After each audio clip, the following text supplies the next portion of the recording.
Good morning. Having a look at Bitcoin, just the moving averages and various indicators. Looking at the weekly first, obviously we broke up through past the 50 MA here, which is the red, and 99 is the black. Um, yeah, we broke up. We've basically been consolidating along the 50 MA for quite some time now. In my experience, consolidation along a uptrending MA tends to lead to a breakout, but this is sort of starting to turn down now.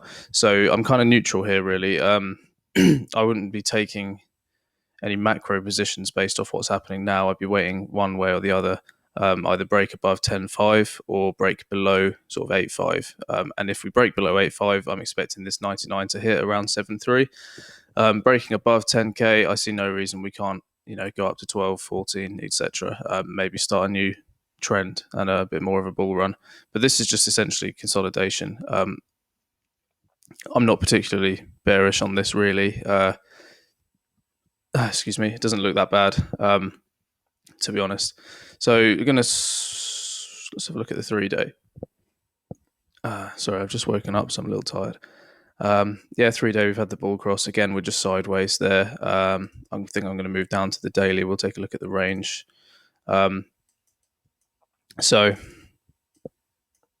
we've got our range. Various random lines that I've drawn in there as well, which shouldn't be there anymore. Let's get rid of those. Okay, range high, range EQ, range lows.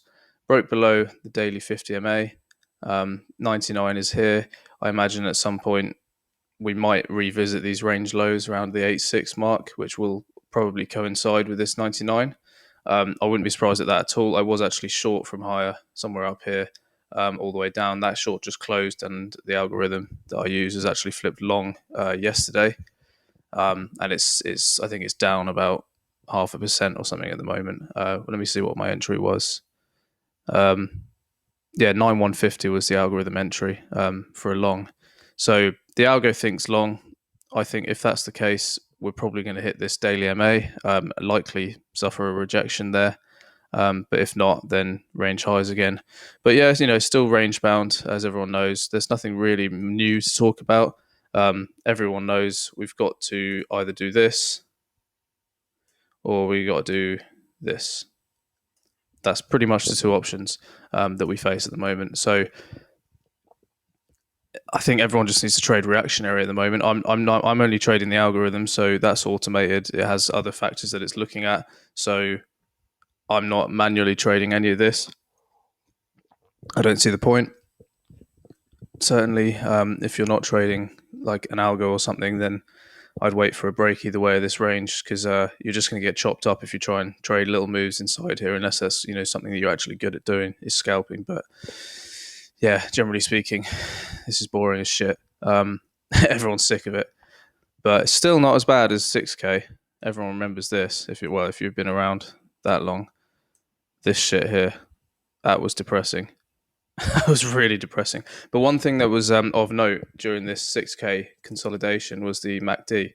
I've always said, and I say it repeatedly, that when you get a flat MACD like this, very tight ranging flat MACD, whichever way it moves, it's indicative of a large move, basically, in whichever direction it breaks. And this broke to the downside here.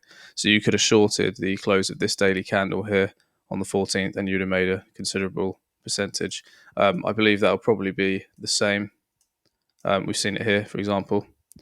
Bit of a sort of almost like a replication of the 6K drop, but on a smaller length of time. That again broke to the downside. You could have shorted this daily candle, made considerable money again. It happens quite often. Again, here, sort of quite tight, and then we broke up sort of here through the zero line, and that made us a nice run up to 10K. The same sort of thing is probably going to start happening here. If we go sideways for much longer, I'd be watching for any kind of volume break on the histogram, and the zero. If we cross the zero line, one way or the other. I mean, currently we're probably going to cross. Yeah, we've crossed it bearish, but I wouldn't really give this as much of an indication. I think really you're waiting for something like that. But we're starting to lose volatility now towards the end of this range. We've sort of bounced off either side, getting some good trades there, and now we're just kind of drifting. So I think it's not going to be much longer. I think maybe we're in the range for another week or two. Um, but I wouldn't be surprised if we have a high volume breakout one way or the other. Sorry, just having my coffee. So yeah, I'm in a long trade. I'd like that to work out, but it's just algo based, so we'll see. It's not looking for things that we traditionally be looking for here, so neutral.